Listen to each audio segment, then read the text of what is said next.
Assalamualaikum. For today's video is magmumukbang na naman tayo ulit. So, magmumukbang tayo gamit ang pakal. Pakal na initinda, ito lang ha. So, ito lang ang imumukbang natin kasi wala tayong pagkain ngayon, kaya ito na lang. So, may nitindi yung minamya tutong siya. So, so, ready na. And, bismillah. Bismillah. Ito yung kakainin natin.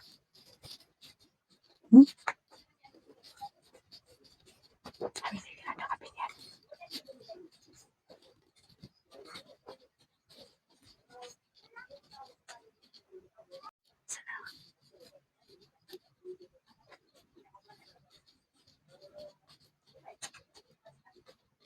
So,